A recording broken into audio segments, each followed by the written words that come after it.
தமிழ்நாடு மீனவர் பேரவையினுடைய தலைவர் அதன் அன்பழகன் தலைமையில 12 தலைவர்கள் இந்த கூட்டத்துக்கு வந்தாங்க. அண்ணன் ஜெயசுராஜ் ஐயா அவருடைய தலைமையில ராமேஸ்வரம் பகுதியில் மீனவர் சங்கத்துக்கு வந்தாங்க. காரைக்காலில் இருந்து மீனவர் சங்கத்துக்கு வந்தாங்க. புதுக்கோட்டையிலிருந்து என்னோட பாரதிய ஜனதா கட்சியுடைய தலைவர்கள் அவங்களும் கூட வந்திருக்காங்க. அந்த மீட்டிங்கை பொறுத்த வரைக்கும் எல்லா தலைவர்களுக்குமே தெரியும், இது பெரிய சிக்கல் 30 ஆண்டு காலமாக இருக்கு. குறிப்பாக இலங்கையில புதிய அரசு வந்த பிறகு கைதுகள் அதிகமாக இருக்கு, பயன் அதிகமாக இருக்கு. அதனால எல்லாருமே மனசு விட்டு நம்முடைய மாண்புமிகு மத்திய வெளியுறவுத்துறை அமைச்சர் ஐயா ஜெய்சங்கர் ஐயா கிட்ட மனசு விட்டு சொன்னாங்க. உதாரணத்துக்கு அந்த ஐயாவுடைய மகன் 2 வருஷமா சிறையில் இருக்காங்க, 2 போட்டு மாட்டிருக்கு. அது மாதிரி எல்லாருக்கும் தனிப்பட்ட பிரச்சனை இருந்தவங்களும் இந்த குழு இருந்தாங்க. அதே நேரத்துல வெளியுறவுத்துறை அமைச்சர் நிறைய சஜஷன் சொல்யூஷன்ஸ் கொடுத்தாங்க, எப்படி சமாளிக்கலாம், நம்முடைய மீனவர்களுக்கு இந்திய அரசு என்னவெல்லாம் செய்யலாம் அப்படிங்கிறது கொடுத்தாங்க. அதையெல்லாம் நம்முடைய ஐயா ஜெய்சங்கர் அவங்க கேட்டுக்கிட்டாங்க. உறுதியாக இலங்கை சிறையில் இருக்கக்கூடிய தமிழக மீனவர்கள் இன்னைக்கு 99 பேர் தமிழகத்திலேயே, ஒருவர் புதுச்சேரி, மொத்தம் 100 பேர் இருக்காங்க. அவங்களை வெளியே கொண்டு வருவதற்கான முழு முயற்சி இந்திய அரசு எடுத்துக்கிறாங்க.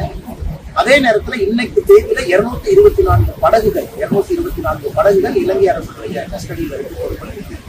அதை வெளியே கொண்டு வருவதற்கான முயற்சி எடுக்க வேண்டும் என்று நம்முடைய தலைவர்கள் எல்லாம் வெளியுறவுத்துறை அமைச்சர்கிட்ட வலியுறுத்தினாங்க. அதே போல வெளியுறவுத்துறை அமைச்சர்கள் எல்லாம் கேட்டுக்கிட்டாங்க, பொறுமையா கேட்டாங்க. அடுத்த வாரம் மறுபடியும் இந்த மீனவ பிரதிநிதிகள் நம்முடைய மீன்வளத்துறை அமைச்சரை சந்திக்கிறோம். மீன்வளத்துறை அமைச்சரை டெல்லியில சந்திச்சு அவங்க கிட்ட ஒரு முறை பேசிக்கிட்டு இது எப்படி எல்லாம் நமக்கு சப்சிடி கொடுக்கணும், குறிப்பாக நம்முடைய மீனவங்களுக்கு என்ன விதமான சப்போர்ட் இருக்கும், அதெல்லாம் நிறைய சஜஷன் வச்சு அதுவும் சந்தித்த பிறகு நம்முடைய வெளியுறவுத்துறை அமைச்சர் 3வது முறையாக இந்த பிரச்சனைக்கு ஒரு நிரந்தர தீர்வு நோக்கி நம்ம போலாம் அப்படிங்கிற உறுதிமொழி கொடுத்திருக்கிறாங்க. நாளைக்கு ஒரு 42 மீனவர்கள் அவங்களுக்கு இலங்கை கோர்ட்ல அவங்களுக்கான ஹியரிங் இருக்கு. அதையும் நாங்க இன்னைக்கு வலியுறுத்தி இருக்கின்றோம். தெளிவுபடுத்தி அவங்களுக்கு எந்தவித தண்டனையும் இல்லாம வெளியே விடுவதற்கான முயற்சி இந்திய அரசு எடுக்கிறோங்கிற வலியுறுத்தலையும் நம்முடைய தலைவர்கள் சொல்லியிருக்கிறாங்க. மொத்தமாக சொல்ல வேண்டும் என்றால் நம்முடைய மீனவ பிரதிநிதிகள் எங்களுடைய அழைப்பை ஏற்று இங்கு வந்திருக்கிறாங்க. அவர்களுக்கு பாரதிய ஜனதா கட்சி சார்பாக எங்களுடைய மனமார்ந்த நன்றிகளை தெரிவிச்சுக்கிறது. ஒரு நாள்ல தீர்க்கக்கூடிய பிரச்சனை இல்லை, அது அவங்களும் உழைத்திருக்கிறாங்க. படிப்படியா இந்திய அரசோடு இணைந்து ஒரு இணக்கமான ஒரு சூழலை ஏற்படுத்தி இதுக்கு ஒரு தீர்வை நோக்கி செல்வதற்கான எல்லா முயற்சியும் பாரதிய ஜனதா கட்சி எங்களோடு வேறு வேறு மீனவ பிரதிநிதிகள், தலைவர்கள், பேரவையில் எல்லா சட்டங்களும் எங்களோடு இருந்து இந்த பிரச்சனையான தீர்வை நோக்கி செல்வதற்கு நாங்கள் உறுதி கொண்டிருக்கிறோம். வெறும் இந்த கைது பறிமுதல் தாண்டி அடிக்கிறது, அப்யூஸ் பண்றது, அவங்க வலைகள் எல்லாம் அறுத்து அதெல்லாம் பேசுறாங்கன்னா தலைவர்கள் எல்லாமே சொன்னாங்க. இலங்கை நேவி பற்றி கம்ப்ளைண்ட் பண்ணியிருக்காங்க. குறிப்பா நம்ம வெளியுறவு அமைச்சர் சொன்னாங்க, அந்த ஹை கமிஷனரை கூப்பிட்டு நாங்க எம்பசியில் என்ன நடவடிக்கை எடுக்கிறோம் வார்னிங் பண்ணிருக்கோம் அப்படின்னு சொன்னாங்க. அது சம்பந்தமான நடவடிக்கையும் ஒரு பக்கம் போயிட்டு இருக்காங்க. அதே நேரத்துல இன்னொரு முக்கியமான விஷயம் என்னன்னா, இது பிஷரிஸ் மினிஸ்ட்ரி, அதாவது மீன்வளத்துறை அமைச்சரவை, வெளியுறவுத்துறை அமைச்சர் 2 பேர் இணைந்து ஒரு தீர்வு நோக்கி போலாம். ஏன்னா மீனவர்கள் படகு மாற்றும் பொழுது கிட்டத்தட்ட அண்ணன் சொல்றதுலாம் பாத்தீங்கன்னா 80 லட்சம், 1,20 லட்சம் ரூபாய் பெருமானமான படகு மாற்றி அவங்களுக்கு நிரந்தர வாழ்வாதாரம் போயிருக்கு. அதற்கும் ஒரு சொல்யூஷன் இருக்கு. அதனால இன்னைக்கு மீனவ சட்டங்களை பொறுத்தவரை பிரச்சனை இருக்கு. நான் யாரும் இல்லைன்னு சொல்லலைங்கன்னா தலைவர்களுக்கு பெரிய பிரச்சனை. ஏன்னா போனதுக்கு அப்புறம் மீனவர்களை பார்க்கணும், சமாளிக்கணும், பேசணும், அவர்களுக்கு ஆறுதல் படுத்தணும், சிறையில் இருக்கிறாங்க வெளியே கொண்டு வரணும். இது முக்கியமா அந்த ஜேவிபி அந்த ஆட்சிக்கு வந்த பிறகு இது அதிகமா இருக்கு. அது நானே பர்சனலா எல்லாரும் முன்னில் அமைச்சர் புதிய அதிபர் வந்தவங்கன்னா கைதுகள் அதிகமா இருக்கு. ஆழ்கடல்ல பெட்ரோலிங் அதிகப்படுத்திருக்கிறாங்க. மன்னார் பக்கத்துல அதிகப்படியான கைதுகள் இருக்கு. அதற்கும் முயற்சி எடுக்கணும். நிச்சயமா இந்த எல்லா சிக்கலுக்கும் ஒரு சொல்யூஷன் போவதற்கு தயாரா இருக்கலாம். மீனவர்களுடன் அந்த பிரதிநிதிகளான ஒரு கூட்டு பேச்சுவார்த்தை அமைச்சர்கள் சொன்னாங்க. இந்திய அரசு அதிகாரப்பூர்வமாக இலங்கை அரசு கேட்டிருக்கிறாங்க. தமிழக மீனவர்களும் இலங்கை மீனவர்களும் கூட்டு பேச்சுவார்த்தை நடத்துவதற்கு இந்திய அரசு தயாரா இருக்கிறோம். இலங்கை அரசு நீங்க மீனவர்களுக்கு சொல்லி ஏற்பாடு பண்ணுங்க. இலங்கை அரசுடைய பதிலுக்காக நாங்கள் காத்திருக்கின்றோம் அப்படிங்கிற வார்த்தை வச்சிருக்காங்க. இந்திய அரசு தயாரா இருக்கு. ஜாயிண்ட் ஒர்க்கிங் குரூப் JWG நாங்க சொல்லிட்டோம். கடைசியா நடந்த JWG குரூப் கொழும்புல தமிழக அரசு சார்பாகவும் பிரதிநிதிகள் வந்தாங்க. அதனால 2 மீனவர்களும் அமர்ந்து பேச்சுவார்த்தை நடத்தணும். நாங்கள் சொல்லிட்டு இலங்கை அரசு பதிலுக்காக காத்திருக்கிறோம் சொல்லியிருக்காங்க. இந்த பாட்டுகள் நடக்கிறதெல்லாம் நீங்க பார்த்திருக்கீங்க. புதுசா ஒரு விஷயம் கவனத்துக்கு நான் பேசுறேன், நான் பதில் சொல்றேன். தலைவர்கள் வேற வேற கட்சியில வேற வேற சித்தாந்தம் அரசியல் இல்ல, மீனவ சம்பந்தப்பட்ட கேள்விகள் தலைவர்கள் இருக்கிறாங்க, அவங்க கிட்ட அதன் பிறகு அவங்க கிளம்பிடுவாங்க. அரசியல் கேள்விகள் என்ன மாதிரியான விஷயம் 244 படகுகளை மத்திய அரசு மீட்டு கொடுக்குது. அப்படி இல்லை, சில படகுகள்லாம் எடுக்க முடியாத சூழ்நிலையில சிக்காக மூழ்கி இருக்குது. அந்த படகுகளுக்கு நஷ்ட ஈடு கொடுக்கணும். குறிப்பா அங்க இருக்கிற 100 மீனவர்கள் விடுதலை செய்வதற்கு அந்த இலங்கை அரசாங்கம் அவங்களுக்கு ஒருத்தருக்கு 40 லட்சம் ரூபாய் ஃபைனா, 6 மாசம் கைதான், ஒருத்தருக்கு 2 லட்சம் ரூபாய் ஃபைனா, 2 வருஷம் சரியா இருக்காங்க. அவங்கள உடனே கொண்டுட்டு வரணும். அந்த நஷ்ட ஈட மத்திய அரசாங்கம்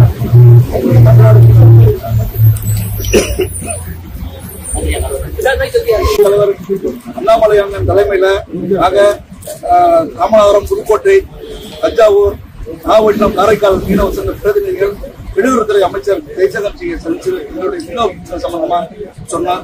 அதாவது இலங்கையில சிறைபிடிக்கப்பட்டு தண்டனை கைதில இருக்கிற மீனவர்கள் நீங்க மீட்டு தரணும். இது போக 6 மாசம், 1 வருஷம், 2 வருஷம் சிறை வச்சிருக்காங்க.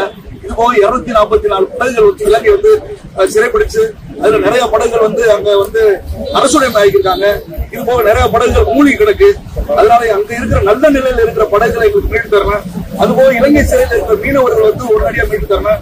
இது போக இலங்கையில நாளைக்கு 42 மீனவர்கள் நாளைக்கு வாய்தா வருது. அந்த வாய்தாவில் அந்த மீனவர்களை தண்டனை இல்லாம அந்த அபராதம் இல்லாம விடுதலை தரணும்னு சொல்லி சொன்னோம். எங்களுடைய கோரிக்கைகளை எல்லாம் ரொம்ப கனிவா கேட்டு உங்களுடைய பிரச்சனைக்கு ஒரு நிரந்தர தீர்வு ஏற்படுத்துறதுக்கு நடவடிக்கை எடுக்கிறோம். இது போல இந்த பிரச்சனை மத்திய மீன்வளத்துறை அமைச்சரும் சேர்ந்து நாங்க இருவரும் இருந்து மீனவர் சங்க பிரதிநிதிகள், தமிழகத்தில் உள்ள மீனவர் சங்க பிரதிநிதிகள் எல்லாம் கூப்பிட்டு எல்லாரும் இருந்து பேசி இந்த பிரச்சனைக்கு ஒரு நிரந்தர தீர்வு ஏற்படுத்துறதுக்கு ஒரு நடவடிக்கை எடுக்கணும்னு சொல்லியிருக்காங்க. சந்திச்சது ரொம்ப மகிழ்ச்சி. நம்முடைய திமுக அரசு நாளைக்கு பட்ஜெட் வெளியிட இருக்கிறாங்க.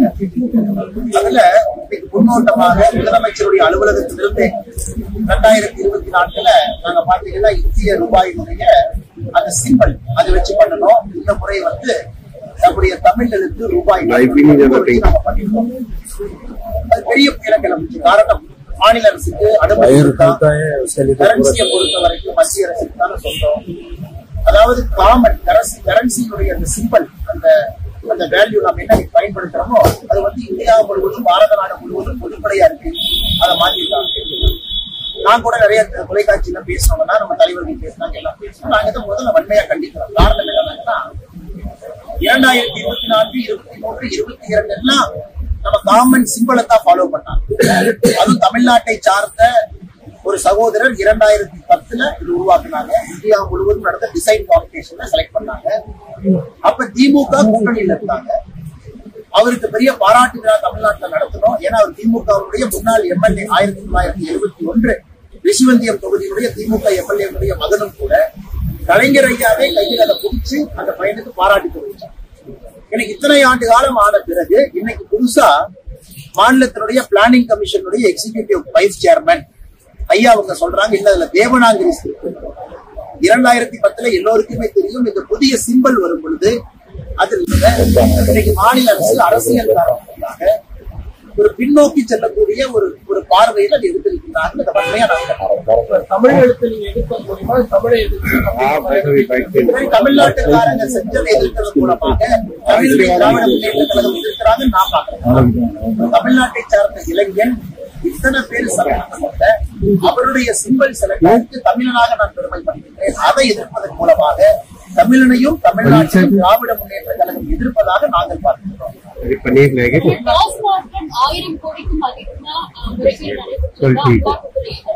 அந்த செய்தி குறிப்பை பார்த்தது மேடம், நாங்க முதல்ல இருந்து நாங்க யூகிச்சோம். பத்திரிகையில அரசல் புறத்துல நீங்க செய்தி போட்டீங்க 4 நாளா. அந்த நாங்க என்ன யூகிச்சோமோ இன்னைக்கு இடியினுடைய அதிகாரப்பூர்வமான அறிவிப்புல இருக்கு. அதனால நாங்க பயந்தது உண்மைதான். 1000 கோடி ரூபாய்க்கு மேல இதுல கிட்பேக் கமிஷன் நடந்திருக்கு. நிச்சயமாக சத்தீஸ்கர், டெல்லியில லிக்கர் ஸ்கேம் நடந்துச்சோ அதை விட பெரிதாக சென்னை லிக்கர் ஸ்கேம் இருக்கும் என்கின்ற ஒரு எண்ணம் எங்களுக்கு இருக்கு. இதையெல்லாம் மறைக்கிறதுக்கு தான் தமிழக அரசு மாத்துறது, வேல்யூவை மாத்துறது, புதுசா ஏதோ ஒரு கண்ணாமூச்சி விளையாட்டுக்காக நிச்சயமாக வருகின்ற நாட்கள் பூதாகரமாக மாறும். முதலமைச்சருடைய நேரடி பார்வைக்கு அந்த டாஸ்மாக் துறையினுடைய அமைச்சர் இப்பதான் சிறைக்கு போயிட்டு வெளியே வந்தாரு. வந்த பிறகு மறுபடியும் இது போன்ற நிகழ்வு நடந்திருக்குன்னா முதலமைச்சர் அவர்கள் தமிழக மக்களுக்கு பதில் சொல்ல கடமைப்பட்டிருக்கிறார். தமிழ்நாட்டில் டாஸ்மாக் 1000 கோடி ரூபாய்க்கு மேல கிக்பேக், இது கமிஷன் ஊழல் என்று சொல்வதை விட இதுல கிக்பேக் நடக்குது. டாஸ்மார்க்க முறையா பயன்படுத்தாம, லிக்கர் கம்பெனியை முறையா பயன்படுத்தாம, பேக்கான சீல் வச்சு பிளாக் மார்க்கெட்ல தனியா கலால் சுத்தமளிப்பு உட்படாம வெளியே கொண்டு வந்து இவ்வளவு பெரிய மோசடியா நடத்திருக்கிறாங்க. முதலமைச்சர் இதற்கு பதில் சொல்ல வேண்டிய கட்டாயம் இருக்கு. பதில் சொல்வாரான்னு பாப்போம். பாரதிய ஜனதா கட்சி அரசியல் ரீதியா நீங்க போராட்டம் அந்த மாதிரி எந்த மாதிரி நிச்சயமா இருக்க போறோம். எந்த மாற்று கருத்து இல்லைங்க. இது மக்களுடைய அடிப்படை பிரச்சனை. நாங்க இடியை அதிகாரப்பூர்வமாக செய்தி தாக்கிருக்கோம். மாநிலம் தழுவிய ஆர்ப்பாட்டத்தை பாரதிய ஜனதா கட்சி இன்னும் 2-3 நாட்கள் எடுக்க போறோம். அதற்கான அறிவிப்பு நாளைக்கு வரும். தேர்தல் நேரத்துல அரசியல் பழிவாங்கும் நடவடிக்கையா பாஜக பண்றாங்க. எல்லாமே கோர்ட்டுக்கு போறாங்க, கோர்ட்ல பாக்குறாங்க. யார கைது பண்ணாலும், ஈடு கைது பண்ணாலும் கோர்ட்ல பார்த்து ஜாமீன் கொடுக்கணுமா கொடுக்கிறாலும் முடிவு பண்றாங்க. இது எப்படி அரசியல் பழிவாங்கும் நடவடிக்கை? தமிழ்நாட்டில் எல்லோருக்கும் தெரியும். டாஸ்மாக் லிக்கர் கம்பெனி ஒரு பெரிய மாஃபியா, ஒரு சாதாரண மனிதருக்கு கூட தெரியும். திமுக வந்த பிறகு டாஸ்மாக் வருமானம் 48% உயர்ந்தது. 33,000 கோடியிலிருந்து 50,000 கோடி. ஒரு சாதாரண சின்ன பையன் குழந்தைக்கு கூட தெரியும் டாஸ்மாக்ல மாபெரும் ஊழல் நடக்குது. அதை இடி கையில் எடுத்து, இடி சும்மா ஆக்ஷன் எடுத்தீங்கன்னா 47 எஃப்ஐஆர் தமிழ்நாட்டுல டாஸ்மாக் சம்பந்தமாக 47 எஃப்ஐஆர் பதிவு செய்திருக்காங்க. அந்த 46 எஃப்ஐஆர் அதிகாரப்பூர்வமாக வைத்துதான் இடி உள்ள வந்திருக்காங்க. இடி அவர்களாக வரல.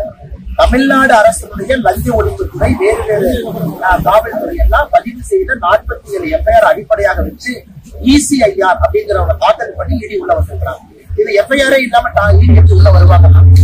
மாநில அரசு செஞ்ச தப்ப இடி உள்ள செய்யப்படுறது. சரியான நபர்கள் யார் இருக்கிறாங்க, தப்பான நபர்கள் யார் நடவடிக்கை எடுக்கிறது? இது எப்படிங்க அரசியல் பழிவாங்கும் நடவடிக்கையாக மாறும்? தேசிய கல்விக் கொள்கை, அதாவது விஜயனுடைய அரசியல் கொள்கை காரணமாக தேசிய கல்விக் கொள்கை பேசக்கூடாது. அரசியல் மோதலை இந்த மாதிரி விவகாரத்தை எழுப்பியிருக்காங்க ஒரு கருத்தை மத்திய கல்வித்துறை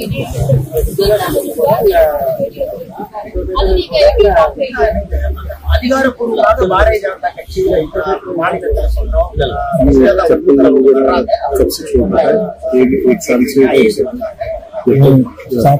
இதை பொறுத்தவரை தேசிய கல்வி